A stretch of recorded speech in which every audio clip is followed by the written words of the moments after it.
Alors bonjour tous les amis, puisque vous l'avez demandé, alors on l'a fait. Voilà. Ezrat Hashem, un nouveau cours avec le Rav Besançon ici à Tel Aviv. Et voilà, on vous souhaite beaucoup de force, ça vous donne beaucoup de force et une bonne préparation d'Ezrat Hashem pour Matan Torah.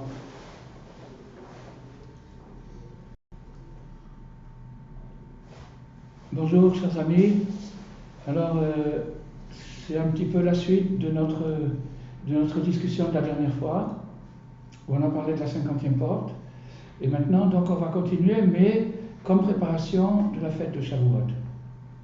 Alors on va faire une discussion autour d'un sujet, comment capter la fête de Shavuot en profondeur, et pas seulement en profondeur, mais aussi en nouveauté, en innovation.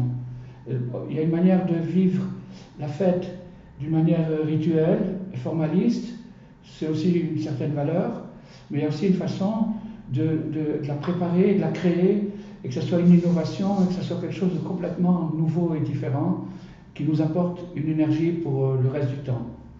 Donc c'est ce qu'on va essayer de faire maintenant. Alors, il est marqué dans la Torah, dans le Sefer Bereshit, que Lémer, c'est un monsieur qui s'appelait Lémer, il a vécu 182 ans avant d'engendrer un garçon à qui il a donné le nom de Noach. Noach en français ça se dit Noé, je ne sais pas pourquoi, mais enfin, il est devenu Noé. En tout cas, en hébreu ça se dit Noach. Et le mot Noach a un sens. C'est pas seulement un nom propre, c'est aussi un mot qui a un sens. On va voir ça. Pourquoi l'a-t-il appelé Noach? Pour dire, celui-ci va nous consoler de nos actions et de la tristesse de nos mains à cause de la terre qu'avait maudit l'Éternel. Dieu a maudit la terre. Quand il y a eu la faute du premier homme, il a maudit la terre. Et la malédiction, c'est que la terre va faire pousser des épines et des ronces, et donc qu'il faudra la travailler durement. Et jusqu'à ce qu'arrive Noach sur terre, les hommes n'ont pas inventé les outils. Ils travaillaient avec leurs mains. C'est en réalité ce qu'on pourrait appeler une sorte de préhistoire. Ils ont travaillé avec leurs mains. Et quand Noé est apparu, lui, il a amené les premiers outils agricoles. Donc, quand il est né, son père était très très content, et il appelait son nom Noach pour dire celui-là va nous consoler. Zei Nachamenu. Et Nachamenu, ça veut dire il va nous consoler. Alors, le Midrash pose les questions. Puisque les mères voulaient appeler son fils Noach par rapport à la consolation, c'est-à-dire que c'est une espèce un des premiers Mashiach qui arrive sur terre, quelqu'un qui vient sauver l'humanité. Donc il va nous consoler. Il va nous consoler de toute la malédiction qu'il y a eu depuis le premier homme jusqu'à Noach, ça fait à peu près un peu plus d'un millier d'années. Et qui ont été très durs, puisqu'il n'y avait pas d'outils pour travailler la terre, ils creusaient avec leurs mains. Alors donc c'était dur, et maintenant celui-là va apporter une consolation, un apaisement, etc. Alors le fait qu'il y ait des outils qui permettent de travailler la terre, ça même c'est la preuve d'un adoucissement, bien sûr, de la rigueur. Bien sûr. Le fait qu'Hachem lui donne, il envoie de la chokma à l'homme pour faciliter sa vie. Ouais. Alors maintenant, le Midrash pose une question. Il dit, si tu veux nous annoncer que cet enfant-là va être un consolateur, alors tu ne dois pas l'appeler Noach. Tu dois l'appeler Nachman ou Menachem. C'est ce que dit le Midrash. Tu dois l'appeler Nachman ou Menachem. Pourquoi? Parce que le mot Noach veut dire autre chose. Le mot Noach veut dire apaisé. Noach, ça veut dire apaisé. Donc ça veut dire, si tu veux dire que ce garçon il va apaiser le monde, appelle-le Noach. Si tu veux dire qu'il va consoler le monde, appelle-le Nachman ou Menachem, qui veulent dire un consolateur. Nachman, le consolateur, Menachem, le consolateur. Donc, si tu veux nous dire que cet enfant va être un consolateur, alors dis-le, donne-lui le nom de Nachman ou Menachem. Et si tu l'appelles Noach, tu nous indiques qu'il va Que lui, il est noir. Oui, Que lui, c'est un petit peu cool. c'est un petit peu plus que ça en vérité, merci, c'est un petit peu plus que ça en vérité, parce que la Kabbalah nous apprend que l'état de sérénité, c'est un état de méditation profonde, et c'est proche de la prophétie. C'est-à-dire que quand quelqu'un est vraiment noir, quand il est vraiment cool, si ça existait, il y a des faux cols et des faux cools. Donc s'il était vraiment cool, eh ben, il aurait une vision complètement différente des choses. Donc le noir, la sérénité, s'obtient par des techniques de respiration, des techniques de comment manger, et Noir était très très très à cheval sur ces choses-là, puisqu'il a réussi pendant toute la période où l'humanité entière était corrompue à rester propre. Il a réussi à rester propre. Donc pour arriver à rester propre, quand on est envahi, environné par des gens qui se livrent aux choses les plus vulgaires d'une manière ouverte dans la rue, et pour rester propre, il faut un degré de sérénité très grand, et ça il l'avait. Mais pour consoler, comme tu as dit, c'est un autre degré. Alors, donc il y a un décalage. Maintenant, quelle est la différence entre Nachman et Menachem? Eh bien ça, il y avait une fois le Rav Dinovitch, il avait dit la différence entre Nachman et Menachem, c'est que Nachman, c'est un état, c'est un métier, comme tu dirais. C'est sa spécialité.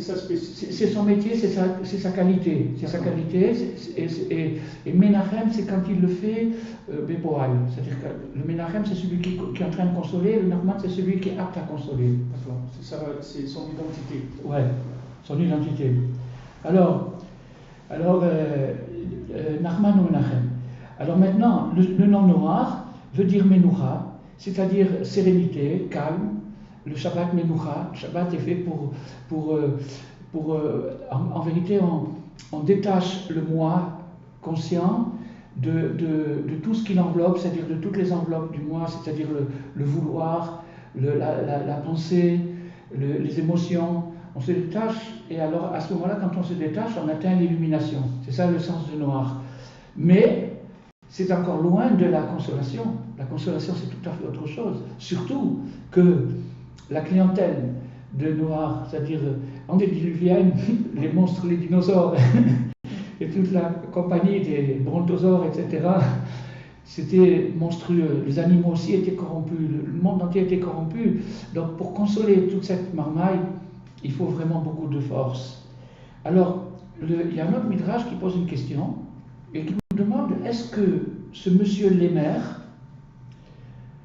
était-il un prophète pour pouvoir dire, quand il a vu ce petit bébé qui est né, ce garçon va nous consoler? Pour être inspiré, pour trouver ce nom déjà. Pour trouver ce nom. Donc il a misé, il a dit. Alors le Midrash dit non. Il y a en vérité une discussion entre les sages. Il y a des sages qui disent que oui, il était un prophète, ou du moins qu'à ce moment-là, il a eu un éclair de prophétie.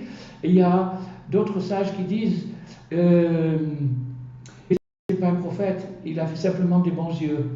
Et ils avaient une tradition depuis le premier homme.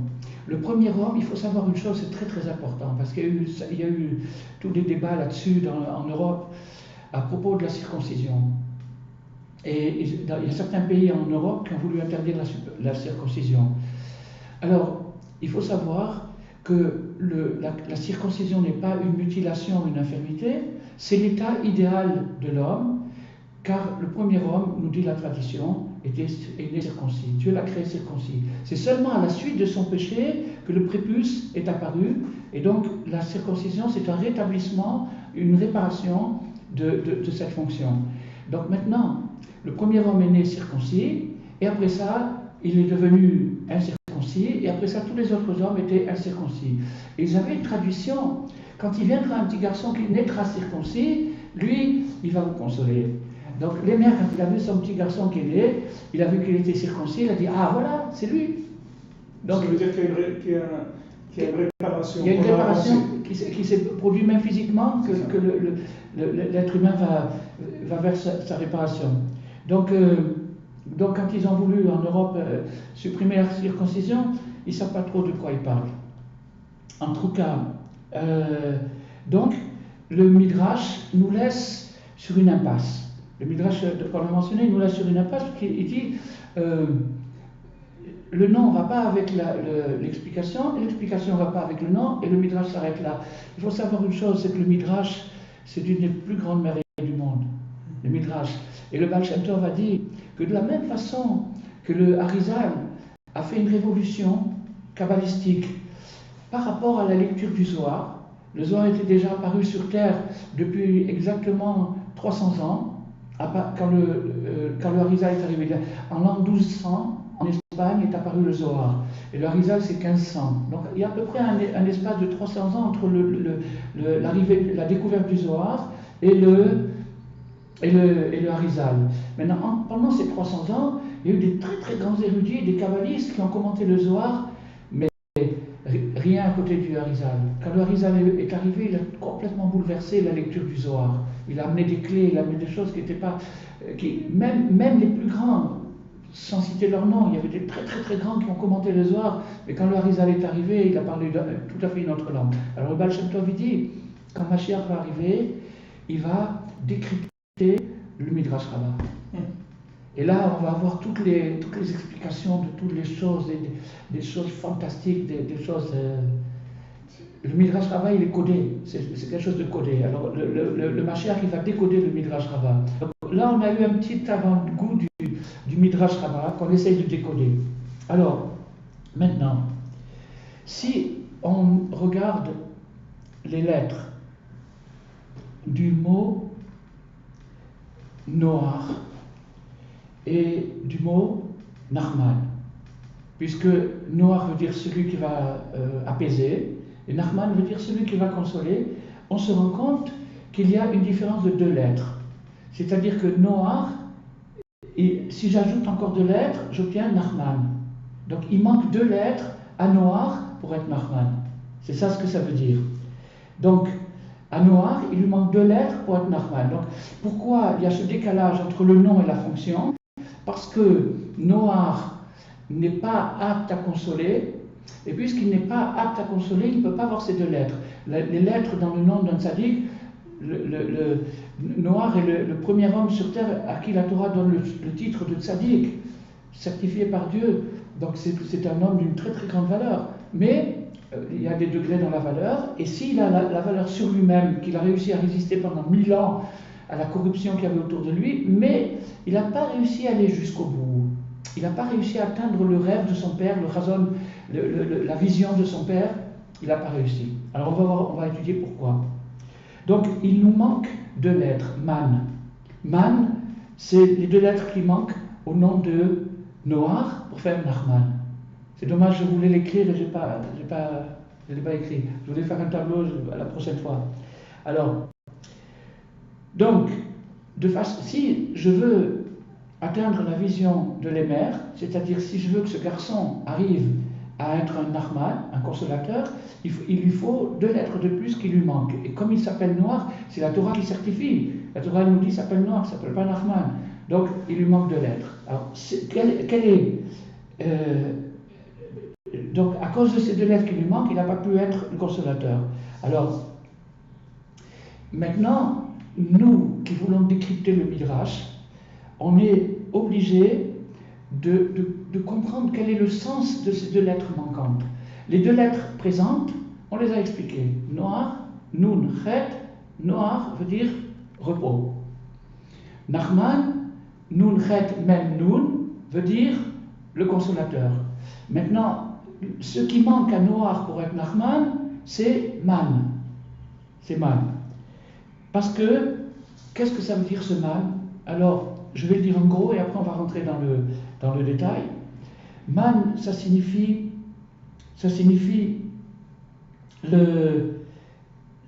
que Noach n'a pas, malgré sa prophétie, malgré sa captation, il n'a pas réussi à réaliser à quel point Dieu est bon. La bonté de Dieu, parce que c'est normal, il faut le comprendre, parce qu'un homme qui est rigoureux avec lui-même, et un homme qui n'est pas rigoureux avec lui-même va se dissoudre dans la masse, il aurait été comme les autres dinosaures. Un homme qui est dur avec lui-même, qui est rigoureux avec lui-même, automatiquement, il va un peu projeter sa mentalité sur Dieu. Comme on dit qu'il va faire Dieu à son image. C'est-à-dire qu'il va s'imaginer que Dieu est comme lui, puisque lui il est comme ça, puisque pour rester pur, je suis obligé d'être dur, donc Dieu aussi qui est pur, lui aussi il est dur. C'est un raisonnement très simple. Alors, non seulement il n'a pas été capable d'atteindre la bonté de Dieu, mais il s'imaginait encore plus que lui aussi il va être détruit par le déluge.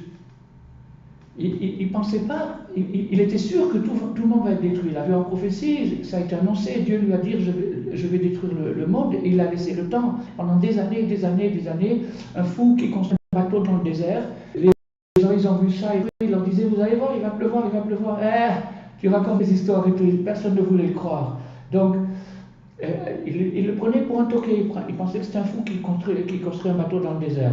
Mais lui continuait, Dieu lui a dit qu'il faut faire un bateau, il savait qu'il va pleuvoir, et non seulement il savait qu'il va pleuvoir, mais il ne savait même pas comment va servir le bateau, puisqu'il était sûr que lui aussi va mourir. À tel point, il n'avait pas capté la bonté d'Hachem. Donc lui, comme la Torah dit que Vaïsko, oui. il occupe Noah. Oui. Hachem s'est rappelé de Noah. Oui. Parce qu'ils disent, parce que si jamais il s'était rappelé de lui avant, il aurait tué avec toi. Alors voilà. C'est-à-dire que comme lui, c'est comme ça qu'il voyait la vie. Oui. C'est comme ça qu'on a laissé avec lui. Oui. Puisqu'on pensait que passer côté en haut aussi, on pensait ça. Exactement. Et seulement Hachem, il a fait qu'il a oublié pendant. Et après, il s'est rappelé de lui. Il dit malheur à lui s'il s'était rappelé de lui avant. Il serait. C'est formidable. Ça explique bien. Alors lui, il croyait que son sort était maudit aussi, qu'il va mourir avec les autres. Et à cause de ça, il n'a pas prié. La prière est basée sur la foi. Et j'ai vu quelque chose d'extraordinaire du Rav Yarovitch, Zichrono Livracha. J'ai vu un truc extraordinaire. Il a dit les gens prient pour sortir d'une misère ou d'un malheur, ou d'une maladie ou d'une pauvreté, etc.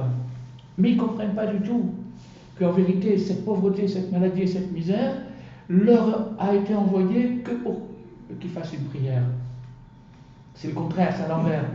Donc, toute cette catastrophe qu'il y avait sur Terre a été seulement créée pour inspirer à Noé, qui était considéré comme le berger de l'humanité, mais le Zohar le dit que c'est un berger stupide.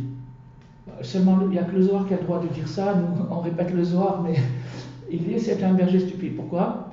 Parce que s'il avait été intelligent, au niveau du Zohar, qu'est-ce qu'il aurait fait? Il aurait compris que toute cette catastrophe qui l'entoure autour de lui, c'est seulement pour inspirer une prière extraordinaire. Et lui, il ne savait pas ça. Non seulement il ne savait pas ça, il disait, vous avez fait les idiots, vous avez abusé, vous avez dépassé les limites, vous avez profité, etc. Maintenant, il va falloir payer. Et dans ce moment-là, mais moi je vais payer avec vous aussi, il était sûr qu'il allait être ratissé. Alors, automatiquement, il n'a pas réussi à repousser le décret, et la sentence s'est abattue. Et alors, à cause de ça, le Zohar appelle Noach un Raya Shtia, c'est-à-dire un berger stupide. Le contraire de Moshe Rabbeinu, Moshe Rabbeinu est venu en quelque sorte réparer ce manque de confiance dans la bonté d'Hachem, parce que bien que les enfants d'Israël en Égypte valaient guère mieux que la période du déluge, Moshe Rabbeinu, il n'a pas regardé leur état actuel, il a prié. Et en priant, il les a fait sortir de la boue, il les a fait sortir d'Égypte. Alors maintenant, c'était son degré de conscience de la miséricorde d'Hachem. Oui, exactement. Il était plus avancé. Et il était total. Et ce degré de conscience de la miséricorde d'Hachem, c'est ça qui motive le berger d'intervenir pour les gens en perdition. Parce c'est-à-dire qu'il a conscience. Il a conscience. Tout est possible. Tout est possible. Ouais. Alors maintenant, Rabbi Nachman, il va nous, comme d'habitude, nous transporter encore plus haut. Ça, c'est la base du Midrash, la base de la Kabbalah, la base de l'histoire. Maintenant, Rabbi Nachman, il va nous transporter encore plus haut. Et Rabbi Nachman, il nous dit que maintenant, on va réfléchir sur le sens secret des lettres qui manquent à Noé pour consoler. Parce que maintenant, jusqu'à présent, on a dit qu'il lui manquait ça pour être consolateur, mais on ne sait pas ce que ça veut dire. On ne connaît pas la valeur de ces lettres. Qu'est-ce qu'elles symbolisent? Qu'est-ce qu'elles viennent nous apprendre? Quel est l'élément qui est caché dans ces lettres? Que s'il y a ces lettres-là qui portent l'élément, alors à ce moment-là, il va y avoir le salut, la libération, la rédemption. Alors Rabbi Nachman, dans une Torah qu'il a consacrée à la fête de Shavuot, et qu'il a d'ailleurs dit à Shavuot, il nous dit que le mikvé c'est le bain rituel. Bain rituel, ce n'est pas une très jolie expression, c'est un assemblement d'eau, un bassin rituel. Ouais. Alors Rabbi Nachman nous dit que l'immersion dans l'eau, donc en général l'immersion dans l'eau se fait dans un bassin, ou bien la mer qui peut être considérée comme un immense bassin. Alors, le mikvé sauve de toutes les détresses et de tous les malheurs et purifie de toutes les souillures et de toutes les saletés et de tous les péchés. Le mikvé enlève le mal, il nettoie la personne. Comme Dieu a fait que l'eau a le pouvoir de nettoyer, ce qui n'est pas du tout logique, mais comme ça l'eau elle nettoie, l'huile elle ne nettoie pas, l'eau elle nettoie. Donc l'eau a ce pouvoir de nettoyer pour nous expliquer qu'il y a une eau physique et matérielle, et à l'intérieur de l'eau physique et matérielle, il y a une eau spirituelle. Et si on sait attirer cette eau de la manière qui convient à cette eau elle-même, c'est-à-dire à l'intériorité de l'eau, à ce moment-là, on nettoie l'intérieur de la personne. C'est-à-dire qu'elle se purifie de toutes ses impuretés, de ses mauvaises pensées, de ses souillures, etc. Alors maintenant, le pouvoir de l'eau, d'extraire l'homme à la souillure, de le purifier, le pouvoir purificateur de l'eau provient du mikvé de Sha'ar HaMoun, c'est-à-dire que le bassin de la 50e porte. Il existe un bassin de la 50e porte qui retient des eaux spirituelles, et ça, ce bassin-là, comme on dit que quand viendra Mashiach, la conscience va recouvrir le monde comme les eaux recouvrent l'océan, ça veut dire que la conscience est comparée à l'eau. Donc maintenant, puisque la conscience est comparée à l'eau, il y a des degrés de conscience, et le degré de conscience le plus élevé, c'est la 50e porte. Donc il existe un bassin de la 50e porte. Et ce bassin de la 50e porte, c'est tout simplement le mikvé dans ce monde. C'est-à-dire quand on fabrique un mikvé, et qu'on s'immerge dans le mikvé dans le but de se purifier, eh bien, on est connecté avec la 50e porte et on se nettoie de toutes les crasses et de toutes les saletés. Alors, ça c'est une question de conscience. Mais maintenant, alors d'accord, alors donc ça veut dire qu'il y a un bassin, dans ce bassin il y a une eau spirituelle qui s'appelle le Da'at de Sha'ar HaMoun, la conscience de la 50e porte, mais c'est quoi? De quoi ça parle? Alors maintenant, écoutez ces quelques lignes parce que c'est quelque chose d'extraordinaire. C'est là où Rabbi Nachman dépasse tous les records. Dans les endroits les plus bas, les plus éloignés de Dieu, les endroits les plus bas, quand Rabbi Nachman dit les endroits les plus bas, c'est vraiment les plus bas, les plus éloignés de Dieu. C'est là-bas, précisément, que se trouve l'énergie la plus élevée.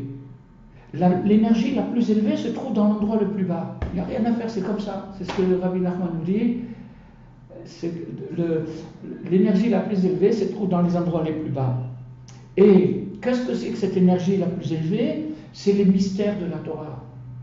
Les mystères de la Torah ne peuvent pas circuler dans des endroits moyens. Les mystères de la Torah ne peuvent pas circuler dans des endroits bien. Les mystères de la Torah ne peuvent circuler que dans des endroits horribles, des endroits indicibles.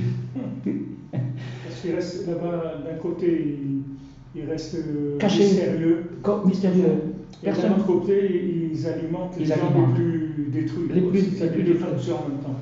C'est ça, c'est ça. C'est pourquoi, si quelqu'un est tombé très bas, il doit savoir que dans son endroit, là où il se trouve maintenant, précisément, alors quand il dit précisément, ça veut dire que c'est pas là aussi, c'est là surtout.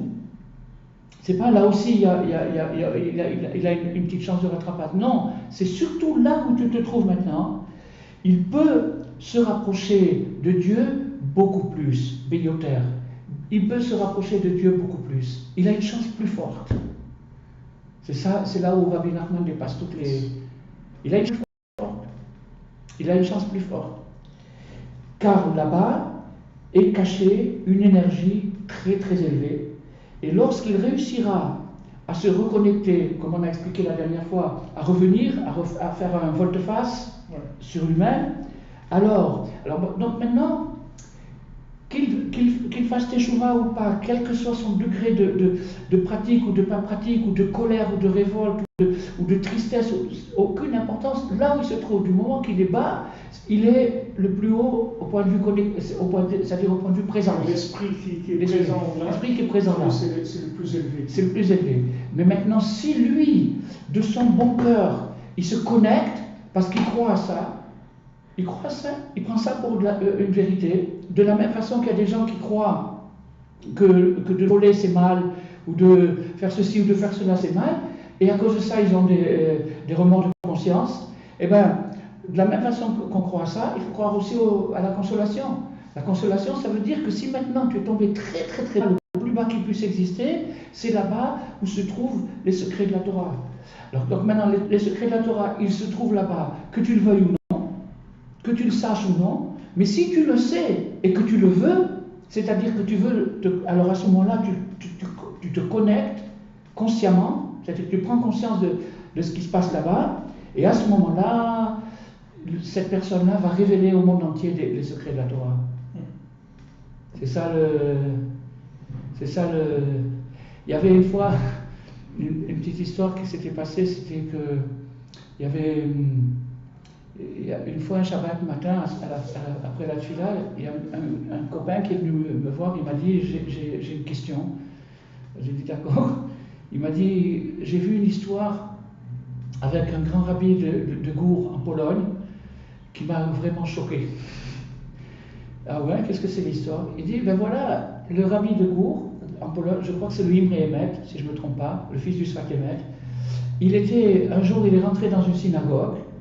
Et à l'époque, en Pologne, il y avait au côté oriental de la synagogue, au Mizrach, il y avait tous les gens importants, le Rav, le président, le shochet, le maître d'école, tous les gens importants de la communauté étaient assis au Mizrach. Il rentre dans la synagogue et qu'est-ce qu'il voit au Mizrach? Un Baal Tshuva. Un bonhomme qui est revenu vers la Torah après avoir fait les 400 coups, il est revenu vers la Torah. Alors il s'est mis en colère. Il a dit quoi? Un Baal Tshuva au mur d'Orient? Non! Un Baal Tshuva, il doit être entre le fourneau et la cuisinière. Alors entre le fourneau et la cuisinière, à l'époque, ils avaient un fourneau et une cuisinière, c'était là où il y avait, disons, ceux qui préparent le manger, etc. Et les gens, c'était l'endroit, disons, le plus simple de la maison, pour parler gentiment. Alors ce copain-là qui m'a demandé la question, il m'a dit comment ça se fait? La Gemara dit juste le contraire. Elle dit que là où les Baal Tshuva se trouvent, même les tzadikim ne peuvent pas se trouver, même les justes ne peuvent pas atteindre un degré comme quelqu'un comme ce qu'on vient voir ici. Mais voir ici que s'il arrive à faire un volte-face, je ne sais pas si la caméra elle verra, parce que je voudrais faire voir quelque chose, mais je ne sais pas si tu vas me dire si ça marche. Si je me non, mais si je me lève. Si on te voit. Non. Ah, oui, si je vais plus loin, voilà, on voit. Oui. Là, on me voit. Bon. Alors là, je vais vous expliquer quelque chose de très intéressant. Là, le passouk, le verset nous dit « Aussi loin que l'Orient et l'Occident se trouvent, éloigne nos péchés. Éloigne nos péchés de nous, aussi loin que l'Orient et l'Occident se trouvent. » Alors, Rav Levi Yitzhak, il a dit « Aussi loin que l'Orient et l'Occident, c'est un travail infaisable, qui va... C'est les antipodes de la Terre, aussi loin que l'Orient se trouve. » Alors, maintenant, aussi loin que l'Orient et l'Occident se trouvent, c'est seulement un demi-tour. Là, j'étais à l'Orient, et maintenant, je suis à l'Occident. Donc, tout ce qu'on va faire, c'est un demi-tour. Surtout pas un tour complet, parce que sinon, on revient au truc. Seulement un demi-tour. Donc si il fait son demi-tour là-bas où il se trouve, il est connecté sur les mystères de la Torah qui se trouvaient autour de lui et qui l'ont entouré pendant tout ce temps-là, mais il ne le savait pas. Et alors là, à ce moment-là, il peut déborder et pouvoir annoncer aux autres la consolation. Donc mon pauvre copain, il était empêtré avec cette cuisinière et ce fourneau. Alors, je lui ai dit, mais tu ne comprends pas. Le père du Imremet, il s'appelait le Sfatemet. Le Sfatemet, c'est très, très, très grand. Un géant. Et le Sfatemet, il a dit, là où le Baal Tshuva, le repentant, se trouve, le tzaddik ne peut pas se trouver. Pourquoi? Parce que le Baal Tshuva n'a pas d'endroit. Il n'a pas d'endroit. Il trouve sa place nulle part, il n'a pas d'endroit. Qui est son endroit? Dieu lui-même. Dieu lui-même, c'est son endroit. Amakom, un des surnoms de Dieu, c'est Amakom, l'endroit. Donc l'endroit du Baal Tshuva, c'est Dieu lui-même, à condition qu'il n'ait pas d'orgueil. S'il a une miette d'orgueil, il perd sa place et il n'en trouve pas une autre, parce qu'il n'a pas de place nulle part. Il ne peut plus retourner chez ses vieux copains parce qu'il le voit comme un je ne sais pas quoi, et ses nouveaux copains, il n'accepte pas tellement, donc il est perdu, il n'a personne. Mais qui sait sa présence, son amitié, c'est Dieu lui-même.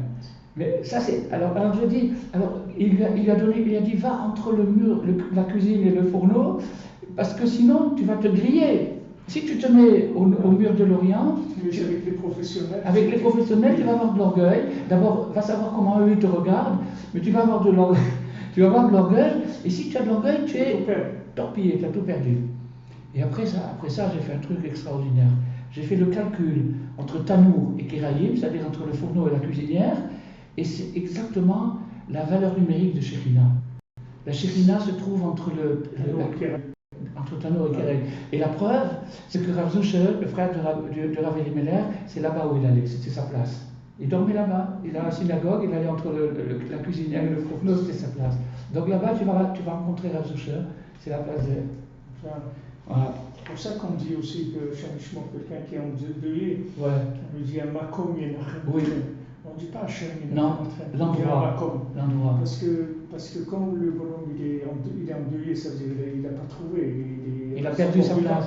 Il n'y a que le makom qui peut le consoler. Il n'y a personne qui peut le consoler. Non. Si quelqu'un vient avec une formule oui. développée, ouf. Pas. Au contraire, ça marche pas. Au contraire, ça va augmenter le désespoir. Ça augmente le désespoir. Alors, si Noé avait lu ces 4 lignes de l'Écoutez Moran, si Noé, il était dans un degré qu'on ne peut pas s'imaginer, on n'arrive pas à la plante de ses pieds, un homme qui reste pendant 1000 ans sans péché. La Torah nous dit exactement, le Midrash nous dit exactement 1000 ans sans péché. Donc c'est quelque chose, il a des hauts et des bas, il a des ridotes, c'est un être humain. Et à cette époque-là, les gens étaient pervertis, corrompus, etc. Et lui, il a résisté avec sa sérénité. Un homme comme ça, s'il avait lu ce message-là, il aurait sauvé le monde. Il n'y aurait pas eu le déluge. Hachem ne voulait pas le déluge. Le déluge, c'était justement le mikvé. C'était un énorme mikvé. Vous n'avez pas voulu aller au mikvé? Un peu chaud, oui. Un peu chaud, oui. Ouais. Alors, si Noir avait connu ça, il aurait cru qu'il est possible de sauver le monde, malgré qu'il soit corrompu et perverti. Alors, il aurait compris que dans leurs actions mauvaises se trouvent, les secrets sont dans les actions mauvaises. Si tu sais les interpréter, les déchiffrer, alors tu vas avoir des codes de Torah, des secrets fabuleux. Et avec la force de cette réflexion, il aurait élevé les gens, parce qu'il aurait commencé à croire en eux. Et Rabbi Nachman nous dit que quand on commence à croire dans les gens, on les fait monter, même sans leur parler. Simplement qu'on commence à croire en eux, à croire qu'ils ont un espoir, qu'ils sont parfaitement récupérables, qu'il y a quelque chose d'éternel en eux, de divin. Rien que ça nous donne la force de le faire monter. Alors avec cette réflexion, ils auraient eu des remords, ils auraient éprouvé des remords, et de ces remords-là, ça se serait. Donc, automatiquement qu'ils auraient eu ces remords, ils se seraient connectés. On a dit que quand ils se seraient connectés avec la présence des mystères, et donc à ce moment-là, les mystères seraient devenus révélés, et ils seraient tous devenus des prophètes. C'est ce qui s'est passé avec le peuple juif au mont Sinaï. Tout le monde est devenu des prophètes parce qu'ils ont fait la connexion. Ils n'étaient pas brillants. Là, entre la sortie d'Égypte et le mont Sinaï, il y a à peine 50 jours. C'est un mois et demi. C'est pas comme un mois. Ouais, moins de 2 mois. Moins de 2 mois. Donc c'est pas en moins de 2 mois qu'on répare 200 ans de culture égyptienne. C'est pas en 200 ans, c'est pas en 50 jours. Mais ils ont cru dans Moshe Rabbeinu. Moshe Rabbeinu a cru en eux, et eux ils ont cru. Et à ce moment-là, Pascal matin, leur grâce est partie. C'est ça le mikvé de Shavuot. Le mikvé de Shavuot, c'est une immersion dans le bassin transcendant. Voilà. Ça libère de tous les... Et ça libère de toutes les grâces et de toutes les angoisses et de tous ces trucs-là. Peut-être que Noach, parce que les massés, pourquoi Noach il n'est pas arrivé à comprendre ça? C'est-à-dire pourquoi il n'avait pas ce date-là? Pourtant c'est un tzaddik, on dit que c'est un tzaddik. Alors on voit que Chazal disent que Noach il avait besoin de quelqu'un, les tombeaux, quelqu'un pour l'appuyer. Abraham Avinu, non. Et Taler le Fanaï, c'est-à-dire marcher tout seul. Mais Noach, il avait besoin d'un appui. Il avait besoin d'un appui. Et c'est écrit dans la Tfila que dans la Shemona Esrei, tu n'as pas le droit de t'appuyer. Non. Sinon, tu n'es pas yotzé de la Tfila. Ça veut dire qu'il a besoin d'un appui. Ça veut dire qu'il avait besoin de voir des résultats de ce qu'il faisait. C'est-à-dire qu'il avait besoin de faire des efforts et voir des résultats. Mais s'il avait enlevé ça, c'est-à-dire qu'il s'était appuyé complètement sur la tfila, alors il aurait découvert cette miséricorde cachée là. Il aurait découvert. Ouais. Mais le fait que maintenant, pour se protéger, c'est-à-dire pour arriver à lutter contre toute cette touma qu'il y avait, toute cette impureté qu'il y avait autour de lui, il y avait un côté où il était obligé de se dire qu'il faisait quelque chose quand même. Oui. Quand tu vois tout le monde entier qui est dans l'erreur, et que toi tu n'es pas dans l'erreur, tu es obligé de penser qu'il y a quelque chose de plus qu'eux. Exactement. C'est là où elle est l'erreur. Exactement. Il ne voulait pas qu'on habite dans des petits villages et tout. Après tu vas te prendre pour un tzaddik, tu vas te lever à Hatzot, tu as une bougie, tu crois que Léon habite avec toi. Et il voulait qu'on s'en mélangeait avec les gens pour être et surtout, après, à la lumière de ce qu'on vient de voir maintenant, c'est que non seulement, c'est comme j'ai dit tout à l'heure, c'est pas que c'est aussi, mais c'est surtout, c'est ça le grand campidouche. C'est pour ça que le Baal Shem Tov, il a annoncé qu'il était venu sur terre pour déchirer le méchant érudit. Le méchant érudit, c'est celui qui se croit arriver à quelque chose. Il croit qu'avec son érudition, il connaît des choses, il comprend, il se conduit mieux que les autres, etc. Alors il croit qu'il domine le monde et il devient méchant. Il regarde les gens de haut, il leur fait des réflexions, etc. Il exclut. Et alors automatiquement, le Baal Shem Tov, il a dit, je suis venu pour déchirer ce méchant érudit. Qu'il arrête d'embêter les gens.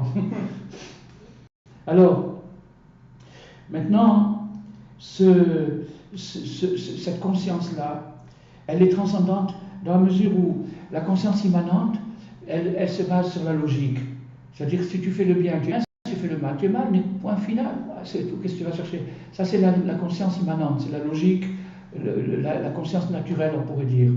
Mais la conscience transcendante, c'est plus grand que ça. C'est plus grand que ça, c'est plus élevé, etc. Et c'est ça qui purifie. Parce que la purification est absolument illogique. Le pardon est illogique. Si par exemple, je viens chez toi et je te casse ta montre.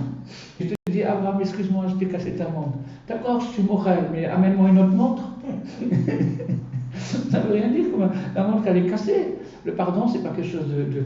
S'il n'y avait pas eu ce qu'on a expliqué la semaine dernière, c'est-à-dire le regret d'Hachem, etc., il n'y aurait même pas cette notion de remords, de repentir, de revenir en arrière. Exactement, c'est transcendant. Avant qu'on commence l'histoire du monde, sinon exactement. Ça ne marche pas. Ça veut dire sans tout c'est un retour, tu sors de toute la logique, de toute les valeurs, etc. Et alors ici, Rabbi Nachman, il nous a construit une fusée pour atteindre ce degré-là. Et cette fusée, c'est ce qu'on a étudié. Alors donc maintenant, c'est une très grande conscience. Ça s'appelle Da'at Elyon, c'est-à-dire la conscience transcendante, que Moshe possédait et qu'il a atteint quand il a atteint la 50e porte. Moshe Rabbeinu, il a atteint. Alors, il y a un midrash qui dit que Moshe Rabbeinu n'a pas atteint la 50e porte, et là on voit qu'il a atteint la 50e porte, mais ce n'est pas du tout une contradiction, parce que cette 50e porte, elle est infinie. Donc, on peut l'atteindre partiellement, comme maintenant, on l'atteint, on a parlé de ça, on a dit très clairement dans des mots que tout le monde peut comprendre, donc on l'a atteint d'une certaine façon. Est-ce que ça veut dire qu'on va réagir en fonction? Ça, c'est encore une autre histoire. Mais Moshe Rabbeinu, à la sortie d'Égypte, il a atteint ce degré extraordinaire, et grâce à ça, il a purifié le peuple. Et à ce moment-là, la Zohama, la pollution, les iniquités, et ils sont tous devenus illuminés dans le degré prophétique mamash, c'est-à-dire que tout le peuple est devenu un peuple de prophètes, ce qui était d'ailleurs la vocation du Ham Israël, pourquoi ils ont été créés.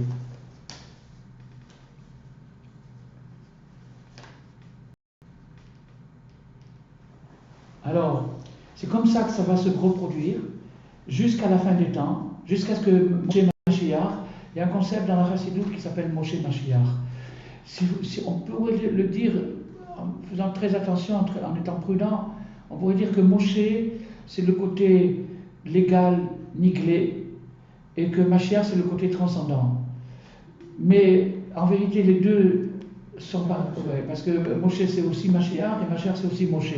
Mais donc, il y a un concept de Moshe et Mashiach ensemble.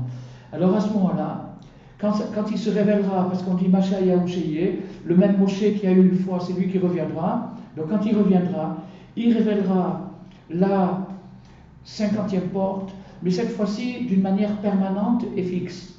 C'est-à-dire que quand ça s'est produit au Mont Sinaï, ça a été un flash qui a illuminé l'humanité. Le son s'est entendu dans tout le monde entier, mais ça s'est évaporé. Et surtout qu'après, il y a eu le veau d'or, et donc après, ça a disparu, ils sont redescendus, ils sont retombés dans la conscience, en dessous de la conscience normale. Alors maintenant, de nos jours, la révélation de l'âme de Moshe Rabbeinu, Mashiach Yahushé, Bechol Dor Vador, le Zohar nous dit, c'est que Moshe revient dans chaque génération. Alors, il revient pour révéler la 50e porte. Alors, quel est ce Moshe qui revient pour une fois, je me trouvais à Marseille, et j'ai fait un petit cours dans un endroit, il y avait un collègue là-bas, on m'a demandé de faire un petit cours, j'ai fait un petit cours, et puis j'ai parlé de ce Moshe, de Mashiach, etc. Et moi, en général, j'évite de dire des noms. Et alors, le responsable du collège, après le cours, il m'a dit, tu vas me dire que c'est Rabbi Nachman. Alors, je lui dis, mais demande à Dieu. Moi, je t'ai dit qu'il y a un Moshe, il y a un Mashiach, il y a un Tzadik, il faut s'attacher à lui. Tu veux savoir son nom, demande à Hachem. Fais des prières, demande à Hachem. Et je te garantis que si tu fais des prières, il va t'amener chez ce Tzadik. Alors, il m'a regardé avec un air un peu suspicieux. Et je dis, quoi? Tu crois que moi, je suis payé par Rabbi Nachman pour envoyer chez Hachem, tu crois que qu'il y a un trafic là-dedans? Il n'y a aucun trafic. Demande et tu seras exaucé. On dit que Moshe, on dit que quand ils ont fait le veau d'or, ouais. Alors on dit que Moshe était dans le char à Hanoun, oui. Hachem lui a dit Red, descend de la 50e, Kishiret Amecha.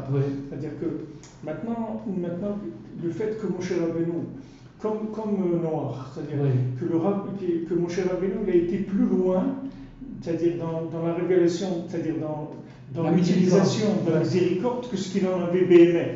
C'est-à-dire qu'il n'était pas capable d'avoir la miséricorde sur les rêves rares. Donc Moshe Rabbeinu, même qu'il l'a fait sortir et tout, mais il n'était pas capable de les racheter, sinon eux ils l'ont fait tomber. Peut-être, mais tu peux dire le contraire. Tu peux dire ça et tu peux dire le contraire et les deux se complètent.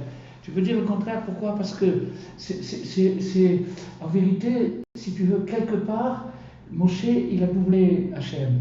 Il a doublé sur la miséricorde. C'est-à-dire que c'est pour ça que Dieu lui a dit d'une façon ironique, Amra, ton peuple, il a dit tes copains, alors maintenant on va t'occuper de tes copains. Pourquoi? Parce que Moshe Rabbeinu était sûr qu'il pouvait les réparer. Ça veut dire que son problème, c'est qu'il a anticipé. Il a anticipé. C'est la vitesse. C'est la vitesse. C'est-à-dire qu'il a été trop vite. Et Rabbi Nathan dit, ça c'est le péché des justes. Le péché des tzadikim, c'est de toujours vouloir être plus gentil que Dieu. C'est pour David Amelech l'autre fois. C'est-à-dire que c'était son épouse, tout était réglé, mais il fallait faire les choses en règle. Il ne fallait pas... En règle.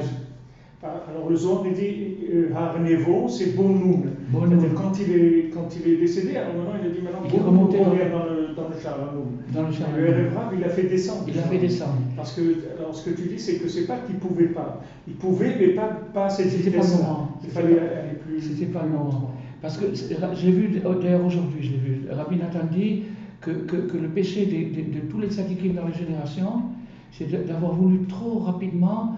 Le RF Rav, c'est les schizophrènes. C'est des gens qui ont une double identité. RF Rav, c'est la grande soirée, une grande soirée.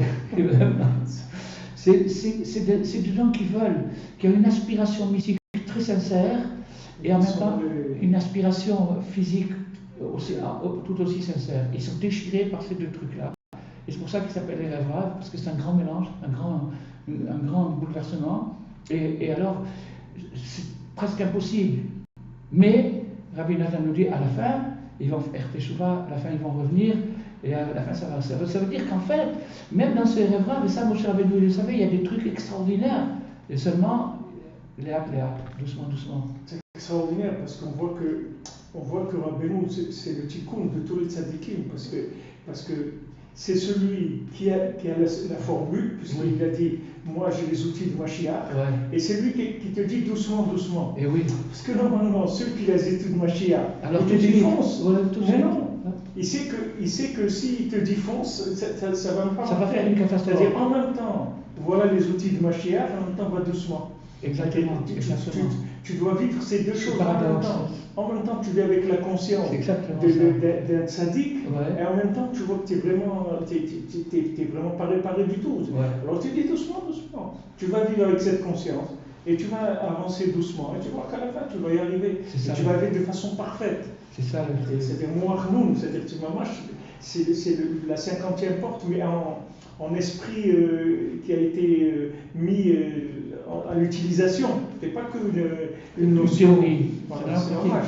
Et ça, c'est un Pélé, comme Rabbeinu, avec ce qu'il sait, ce qu'il a mis dans le monde, il est capable de dire aux gens, va doucement. Mais à un moment, il devrait pousser les gens comme des fous, de dire, allez-y, courez et tout. Et tu dis, non, doucement. Rabbeinu, il avait la formule.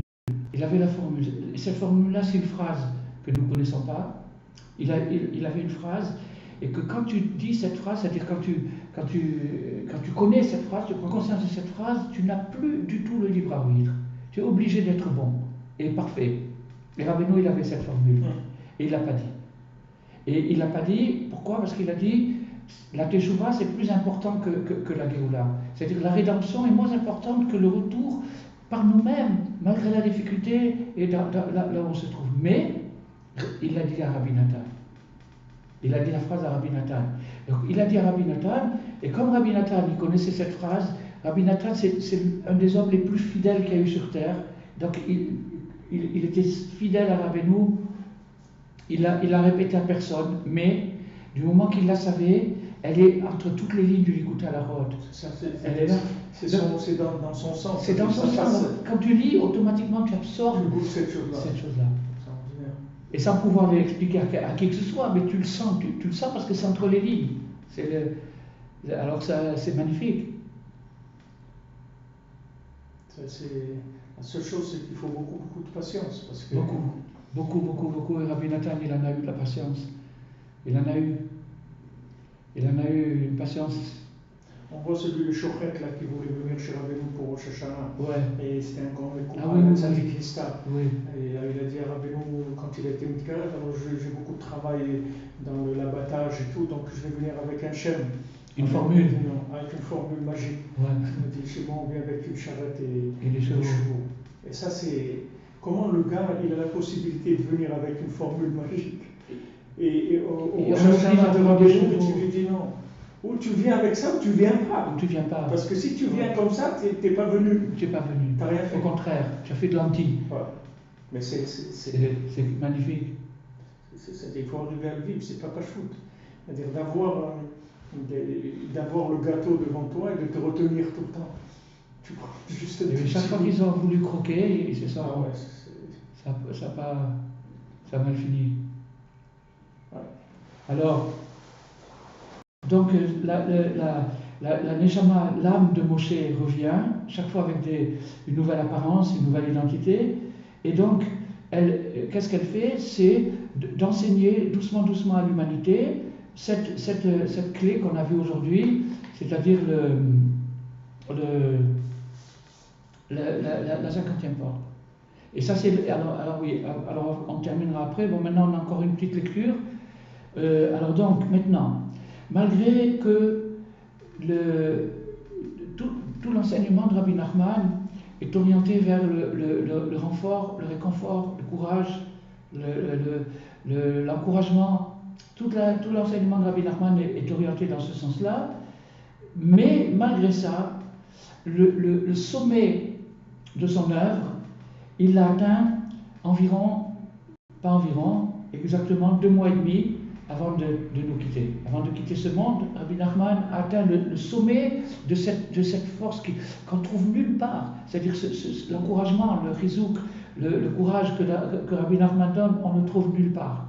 On peut trouver de temps en temps une petite phrase par-ci, par-là, et encore, on ne la trouve que parce qu'on est allumé par Rabbi Nachman. Il y a au Mexique des champs de la toundra, là, une espèce de truc du maquis, des champs comme ça, et dedans il y a des champignons hallucinogènes. Et donc c'est des centaines de kilomètres de champs pour trouver un champignon. Alors maintenant, le type qui a pris des champignons hallucinogènes et qui est dans un état second par le champignon, lui il les voit. Il les voit. Il est là. Il les repère. Et il les repère et il les cueille. Donc, c'est-à-dire pour le voir, il faut que tu le sois. Il faut que tu le sois. Donc c'est la même chose, c'est-à-dire le rizouk qui est tellement fabuleux chez Rabbi Nachman, dans le point où ça n'a pas de limite. Quand on te dit le pire des bonhommes, il est à côté du mieux, tu ne peux pas aller plus loin que ça. Alors Rabbi Nachman, donc toute son œuvre c'était ça, et c'était tout son but, c'était justement le Erevra avec toutes les âmes les plus éclatées, les plus monstrueuses qui reviennent avant la fin des temps. Rabbi Nachman il est venu pour eux, il a même dit: je suis venu sur terre pour aider ceux pour qui l'enfer est encore trop petit. Il y a des gens qui ont tellement envie de brûler que l'enfer est trop petit pour eux. Il leur faut encore plus de brûlures, plus de folie, plus de trucs comme ça. Alors Rabbi Nachman il dit: je suis venu pour ces gens-là. Naturellement, s'il peut aider ces gens-là, à plus forte raison ceux qui sont moins atteints. Heureusement qu'il y en a encore. Bon, en tout cas, ce jour-là, c'était le jour de la consolation. Pourquoi c'est le jour de la consolation? Parce que c'était Shabbat Nachamu. Le Shabbat, la consolation. Après Tisha B'Av et Shabbat Nachamu. Shabbat Nachamu, Nachamu Ami, 2 fois. Donc c'était le Shabbat de la consolation. Le Shabbat de la consolation, c'est Parshat Vaïtranan et Aouman. Rabbeinu était déjà à Ouman. Il avait déjà quitté Breslev, il était à Ouman, c'était 2 mois et demi avant qu'il quitte le monde. Donc, l'essentiel de la consolation est apparu au Shabbat de la consolation dans la paracha de Vaïtranan à Ouman. Et maintenant, voilà quel est l'essentiel de la consolation. Et on va donc terminer cette conversation avec une citation de cette leçon qui est dans le Likutei Moharan, chapitre 78, dans le 2e volume. Alors, maintenant, la règle, c'est-à-dire le résumé de tout ce qu'on a dit, de tout ce qui a été dit dans cette Torah. Ah, pardon, j'ai oublié de dire que le vendredi soir de ce Shabbat Nachamu, où Rabbi Nachman a donné cet enseignement, avant le Kiddush, Rabbi Nachman a vu qu'il y avait des chassidim qui étaient venus. Bon, c'est pas comme aujourd'hui qu'il y a 30 000 qui viennent. À l'époque, c'était beaucoup moins, mais peut-être 100 ou 150 qui étaient venus, sans se donner le mot. Il n'y avait pas d'iPod, d'iPhone, un truc. Mais ils sont tous venus, ils voulaient voir Rabbeinu au Shabbat Nachamu. Ils sont venus à Ouman et ils ont vu Rabbeinu. Rabbeinu a dit, mais qu'est-ce que vous fichez là? Qu'est-ce que vous êtes venus chercher? On vient chez un rabbi. Et un rabbi, c'est quelqu'un qui peut enseigner. Moi, je ne sais rien du tout. Je jure sur le Shabbat Kodesh que je ne sais rien du tout. Jurer, quand c'est rien du tout, c'est une chose. C'est lui qui sait ce que ça veut dire jurer, et qui sait ce que ça veut dire Shabbat, et qui sait ce que ça veut dire rien du tout, il peut comprendre cette phrase. En tout cas, Rabbeinu, il a juré sur le Shabbat Kodesh, il ne savait rien du tout. Et à partir de ce moment-là, il y a eu un volte-face, comme on a dit tout à l'heure, il y a eu une poète, et Rabbi Nachman a révélé ce qui, à mon avis, constitue le sommet de sa... Par rapport à ce que tu as dit avant. Ouais. Ça veut dire que maintenant il était capable de jurer sur Shabbat, qu'il ne savait rien. Ouais.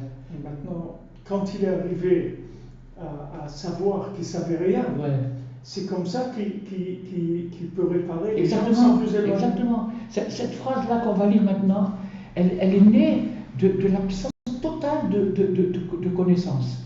C'est-à-dire qu'il a fallu qu'il arrive au vide absolu, d'enlever totalement sa connaissance pour pouvoir découvrir ce que ni Noach, ni finalement Moshe, ni les tzadikim dans les autres générations n'ont réussi à trouver, parce que si on mettait maintenant les tzadikim des autres générations dans notre génération, ils ne sauraient pas quoi nous dire.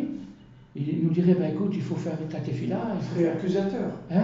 Ils seraient accusateurs parce qu'ils savent quelque chose. Ils vont nous accuser. Ils ont de la connaissance. Il n'y a que celui qui ne sait rien, émettre les amitos, qui peut nous dire. Mais dès que quelqu'un il sait, il va te dire, mais tiens, on la loi. Il faut quelqu'un qui te dise, il n'y a rien, je ne sais rien. Alors lui, il peut te faire tchouva, mais si quelqu'un il sait, il va te dire, applique ça, fais ça, fais ça. Il va rentrer dans la logique. Il va rentrer dans la rigueur. Je ne sais pas si c'est ce que tu vas dire, mais par rapport à man, je ne sais pas si c'est ce que tu vas dire, mais les deux lettres imam, c'est quoi man? Quand ils ont vu la man, c'est man ou qu'est-ce que c'est? Ah, Khazak. Qu'est-ce que c'est? C'est magnifique. Quand tu es arrivé, tu ne sais plus rien, tu dis, est-ce que vous venez chez moi? Je ne sais rien. C'est quoi? Alors ça, il a mis le même nom dans le noir. Ah, manbou, qu'est-ce que c'est? C'est quoi? C'est-à-dire, je ne sais pas ce que c'est. Je ne sais rien. Parce que je sais rien. C'est formidable. Il y a un autre truc dans Man, mais ça va ensemble. Man, c'est Mikvenoun. C'est-à-dire, c'est le mikvé du Charanoun. Le mikvé du Charanoun. Tout ce qu'on a étudié aujourd'hui est basé sur ce Mikvenoun, c'est-à-dire que c'est le bassin transcendant. Et alors, ce bassin transcendant, il a envoyé des gouttes, et c'est la manne. La manne, donc, c'est une nourriture, une matérialisation de ce truc. De la 50e. Ouais. Pour ça que ça avait tous les goûts. Tous les goûts du monde. C'est extraordinaire. Ouais. On voit que c'est la Torah de Rabbeinu, c'est ça. Et par contre, la manne, alors c'est marqué que dans le désert, ceux qui étaient un peu trop gastronomes et un peu trop gourmands, ils étaient dégoûtés par la manne, parce qu'eux, ils croyaient savoir. Ils savaient ce que c'est pour les rôtis, et du saumon, et des trucs, et de la bourra, etc. Et comme ils connaissaient tous les chefs cuisiniers. Oui, alors comme ils étaient chefs cuisiniers, alors eux, ils étaient déçus.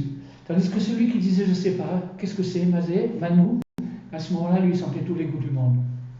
Alors, maintenant, ce qui sort de tout ça, c'est qu'il est interdit de se décourager.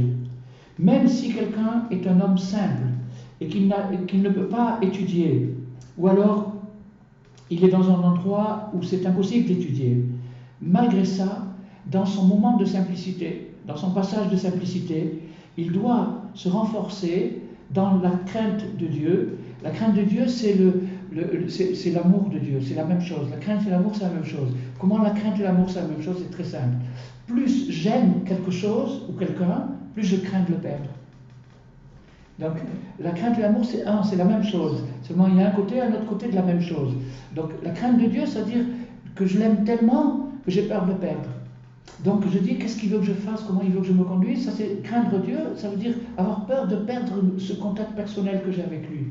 C'est ce que la Mishnah dit. Qu'est-ce que c'est un idiot, un stupide? C'est un choté. Ouais. C'est quelqu'un qui ne sait pas garder ce qu'on lui donne. C'est-à-dire qu'il n'a pas cette conscience. Il n'a pas cette conscience. Il n'aime pas, alors il ferme pas ses poches, il laisse ouvert. Il perd tout ce qu'on lui donne. Il perd ce qu'on lui donne. C'est la définition du fou. Ouais. Et alors à faire des choses simples, un comportement simple, une relation simple avec Dieu, c'est-à-dire, bon, qu'est-ce qu'il a dit le bon Dieu? Il a dit qu'il faut mettre une mezouza, j'embrasse la mezouza. Qu'est-ce qu'il a dit? Il faut mettre, mais comme il a dit, tout simplement, sans complication. Et à ce moment-là, à ce moment-là, il reçoit son énergie de la Torah à travers le grand homme simple. Il existe un grand homme simple, c'est-à-dire quelqu'un qui est absolument simple, c'est le tzaddik. C'est quelqu'un qui est capable de jurer qu'il ne sait rien du tout, il est absolument simple. Dès qu'on commence à savoir, il y a une complication. Ça commence la complication.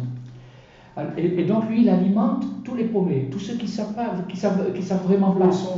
Ils sont simples par la force des choses. Par la force des choses. Et même si quelqu'un, alors ça c'est bon, on a vu, c'est des braves gens quand même, c'est des gens simples, mais des braves gens. Mais même si quelqu'un, il arrête d'être un brave gens, alors, et qu'il est descendu dans un degré très bas, que Dieu nous préserve, même s'il se trouve au fin fond de l'enfer, que Dieu nous préserve, malgré ça, qu'il ne se décourage pas, et qu'il accomplisse ce qui est dit dans le livre de Jonas, il est dit, du ventre de l'enfer, j'ai crié vers toi.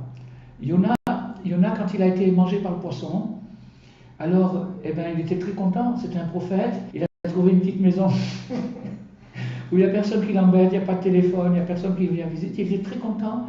Alors Dieu, il a dit, ah, tu es content? Il a fait dans le ventre du poisson des bébés poissons gluants. Wow. Il y avait 6 ou 7 gros bébés poissons gluants. Et c'est là où il s'est mis à crier. C'est comme j'avais dit tout à l'heure, Dieu provoque la prière, parce qu'il veut nous entendre. Il a envie de nous entendre. Alors qu'est-ce qu'il fait? Il met des bébés poissons, des trucs, chacun suivant son ignan. Alors, malgré qu'il soit dans cette situation, il n'a qu'à se maintenir, car lui aussi peut revenir et recevoir l'énergie du tzaddik. Et le principal, c'est de se renforcer de tout ce qu'il peut, car le désespoir n'existe pas. C'est là où Rabbi Nachman a dit cette phrase. Alors il y avait le Rav Gedalia qui avait dit un truc très très fort. Il a dit, pour pouvoir dire le désespoir n'existe pas, il faut avoir été partout. Parce que tu ne peux pas dire que quelque chose n'existe pas si tu n'as pas vérifié partout. Eh bien, il est allé partout. Il est allé partout, dans tous les univers, il a vu qu'il n'y a pas cette chose-là, c'est une invention.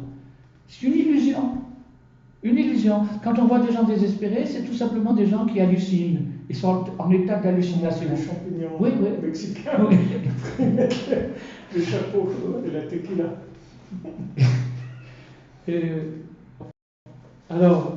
Et l'essentiel, c'est de se renforcer de toutes ses forces, car le désespoir n'existe pas. Et Rabbi Nachman a appuyé sur ces mots, il les a allongés, et il a dit avec une grande force et avec une profondeur extraordinaire. Celui qui aurait entendu ça, il aurait été convaincu. Nous on le répète, c'est déjà pas mal, qu'on continue à le répéter, mais lui il a dit en toute profondeur, etc. Et comme quelqu'un qui voit, si maintenant je décris quelque chose que je vois, je vais le décrire d'une manière vivante. Si je répète, c'est déjà une photocopie. Mais si je le dis d'une manière vivante, alors là, cette phrase-là, elle continue. Elle continue. Elle continue, elle continuera jusqu'à ce que ça sera le monde entier. De façon à montrer et à indiquer à chacun et chacun, dans toutes les générations qui vont venir, qu'il ne se décourage pas d'aucune raison, d'aucune excuse sur terre. Et si jamais il a des moments d'abattement ou des moments de détresse, etc., il doit savoir qu'à ce moment-là, il traverse une zone d'hallucination. Il est halluciné, il croit que c'est comme ça, mais ce n'est pas comme ça du tout. Pourquoi? Parce que si ta détresse est une détresse spirituelle, celle qui est la plus profonde, entre parenthèses, une détresse spirituelle, alors sache que dans ta situation, les secrets de la Torah sont là.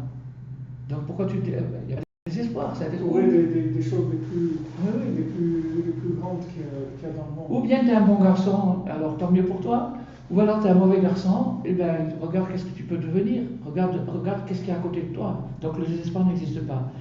De façon à ce qu'il se renforce et il aura de l'espoir pour revenir et se reconnecter. Donc ça c'est ce que les paroles de la Torah. Et donc, plus nos épreuves seront dures, et même si dans toutes ces attaques qu'on peut avoir autour de nous, tout ce qui peut se passer avec nous, alors donc, on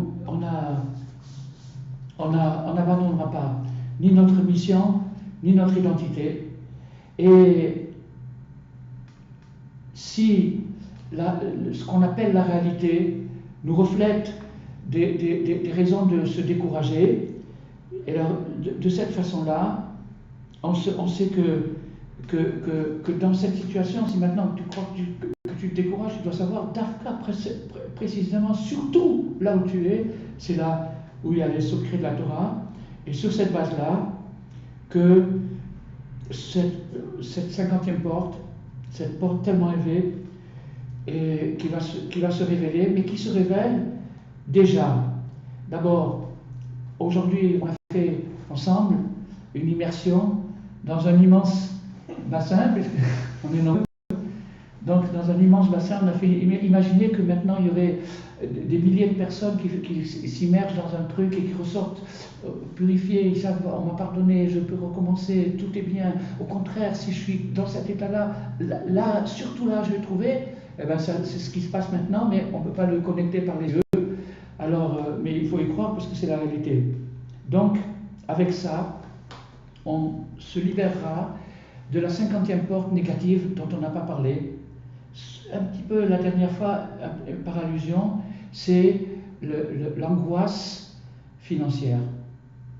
L'angoisse financière, c'est la peur que Wall Street dégringole, la peur que l'euro se casse la figure, la peur que le yen y dépasse tout le monde. Toutes ces peurs, c'est l'angoisse financière, la peur qu'on ne sait pas comment on va payer les vacances, et la peur qu'on ne sait pas comment on va payer les impôts. Et toutes ces peurs-là, c'est l'angoisse financière.